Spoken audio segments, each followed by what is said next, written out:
Terima kasih Anda masih bersama kami. Bagi Anda yang baru saja bergabung, kami hadirkan kembali 3 berita utama hari ini. Pemilu semakin dekat, calon presiden dan wakil presiden semakin gencar berkampanye di Jawa Tengah. Satu orang warga ditangkap karena membalak kayu jati milik perhutani KPH Purwodadi Grobogan tanpa izin. Sulit mendapatkan pupuk di awal musim tanam, petani di Sragen antre pupuk diskon.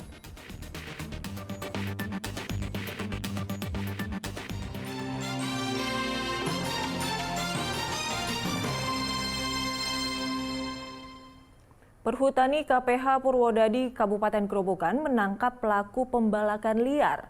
Satu orang ditangkap, 2 lainnya kabur. Perum Perhutani Kesatuan Pemangku Hutan Purwodadi Kabupaten Grobogan menangkap seorang pelaku pembalakan liar di hutan Linduk. Pelaku bernama Didi, warga desa Lebak, Grobogan, ditangkap sedangkan 2 pelaku lainnya kabur. Pelaku ditangkap saat sedang mengangkut kayu jati yang baru saja ditebang. Setelah dilakukan penyisiran, petugas menemukan 10 batang kayu jati curian. Penangkapan berkat laporan masyarakat terkait adanya pencurian kayu. Kebetulan lokasinya ini ada di petak 162B1, itu di wilayah RPH Welahan BKPH Linduk. Kemudian kita sergap, kita dapatkan, kita tangkap seorang pelaku, kemudian ada beberapa yang melarikan diri, ini masih dalam pengejaran. Kemudian kami dapatkan beberapa barang bukti, yang pertama kayu, bukti 10 batang, kurang lebih kemarin kita kasih 0,68 meter kubik, kemudian 2 unit sepeda motor, dan yang satu lagi ini tunggak, kemarin kita cek ternyata memang ada 10 tunggak di lapangan. Jadi selain menyita 10 batang kayu jati curian, petugas juga menyita 10 tonggak kayu jati yang juga dicuri para pelaku. Kayu dan tonggak itu ditemukan di sekitar lokasi pencurian. Pelaku selanjutnya diserahkan ke Polres Grobogan untuk diproses hukum. Arif Nur melaporkan dari Kabupaten Grobogan. Kejaksaan Negeri Brebes menahan seorang general manajer sebuah koperasi. Pelaku menggelapkan bantuan pinjaman dari Kementerian Koperasi dan UKM. Akibat perbuatannya, negara dirugikan hingga 1,1 miliar rupiah.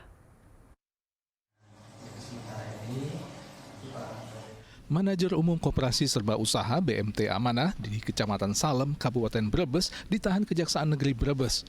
Muhammad Bardaini diduga melakukan tindak pidana korupsi yang merugikan negara hingga 1,1 miliar rupiah. Kasus korupsi ini berawal dari kucuran anggaran bantuan pinjaman dari Kementerian Koperasi dan UKM. Bantuan pinjaman diperuntukkan bagi pengembangan koperasi untuk disalurkan kepada anggota koperasi produktif aktif. Setelah pencairan dana pinjaman, sebagian besar dananya malah digunakan untuk mengembalikan tabungan para anggota koperasi.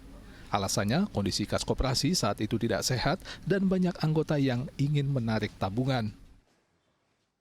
Pada tahun 2020, tersangka MB ini mengajukan bersama pengurus koperasi lainnya dari Koperasi Serba Usaha BMT Amanah mengajukan pinjaman dana UMKM. Cairlah dana yang diajukan sesuai dengan proposal sebesar 1,2 M. Jadi dana pinjaman dari LPDB UMKM ini dipergunakan untuk menalangi atau mengembalikan pinjaman dari para anggota, pinjaman tabungan dari para anggota yang memang pada saat itu meminta untuk tabungannya segera dikembalikan. 775.228 itulah yang dipergunakan untuk mengembalikan dana tabungan dari para anggota. Jadi tidak sesuai dengan pengajuan proposal awal pada saat diajukan ke LPDB. Itu kurang lebih hasil perhitungan kerugian negara sebesar 1.119.333.000. Kini tersangka terancam hukuman hingga 20 tahun penjara dan tersangka dititipkan di Lapas Kelas 2B Brebes. Sugihartono melaporkan dari Brebes. Berharap meraup keuntungan, puluhan wanita muda di Kabupaten Pemalang justru menderita kerugian puluhan hingga ratusan juta rupiah. Para korban terjerat tipu daya arisan bodong. Satuan Reserse Kriminal Polres Pemalang mengungkap kasus penipuan berkedok arisan. Kasus ini sempat viral lantaran jumlah korbannya mencapai puluhan dengan kerugian miliaran rupiah. Sebagian besar korban merupakan wanita muda. Mereka tergiur iming-iming bujuk rayu operator sekaligus admin arisan yang menawarkan keuntungan berlipat ganda hingga jutaan rupiah. Bukannya untung, para korban malah buntung, rugi puluhan hingga ratusan juta rupiah. Selain modus arisan, operator juga menawarkan jual beli arisan dari peserta fiktif. Dengan iming-iming keuntungan 2 juta rupiah per kelipatan 10 juta rupiah, tergiur keuntungan cukup besar, para korban pun tertarik membeli. Tapi nyatanya, operator arisan malah kabur dan menutup akunnya. Ya nih, awalnya tuh dia kayak jual arisan, misal kita dapatnya November, dia jualnya kan bulan Oktober. Nanti ini untungnya misal 2 juta gitu. Nanti dapat November kita untung 2 juta. Tapi ternyata sebenarnya orang itu nggak ada yang jual arisannya. Terus ada juga yang jual tapi dia sebenarnya itu nggak menjual, Dia nggak menjual, namanya dan juga menjualnya tuh nggak hanya 1 orang tapi sampai 3 orang. Polres Pemalang telah menangkap sang operator arisan bernama Citra Antika Febianingrum, warga Kecamatan Pemalang. Polisi juga telah menetapkannya sebagai tersangka tindak pidana penipuan. Bernama Get Arisan, GET Arisan, yaitu setiap bulannya, setiap minggu sesuai dengan kesepakatan daripada peserta dan tersangka. Kemudian juga ada jual beli arisan, adminnya juga tersangka, ya.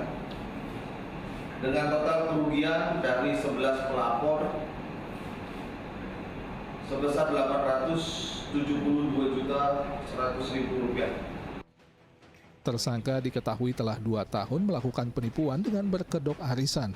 Uang arisan digunakan tersangka untuk gaya hidup sosialitanya. Tersangka dijerat pasal 378 KUHP tentang penipuan dan atau pasal 372 KUHP tentang penggelapan dan pasal 65 KUHP dengan ancaman hukuman 4 tahun penjara. Kucoro Wijayanto melaporkan dari Kabupaten Pemalang. Waspadalah bagi Anda meninggalkan kendaraan bermotor. Di Kabupaten Sragen, motor milik karyawan warung mie ayam Raib dicuri saat dirinya tertidur lelap. Sebuah sepeda motor yang terparkir di samping warung mie ayam di Kabupaten Sragen Raib dicuri Selasa lalu. Pelaku dengan mudah membawa kabur motor lantaran korban tengah tertidur. Pencuri menuntun motor menjauh dari lokasi sebelum membawa motor itu kabur. Tak hanya motor, telepon genggam korban juga ikut dibawa kabur. Kasus pencurian ini telah dilaporkan ke polisi. Tidur. Nah, saat itu pula posisi kunci HP sama handphone saya taruh di sebelah saya tempat tidur. Nah, setelah itu saya bangun sekitar pukul 0.66. Setelah bangun tidur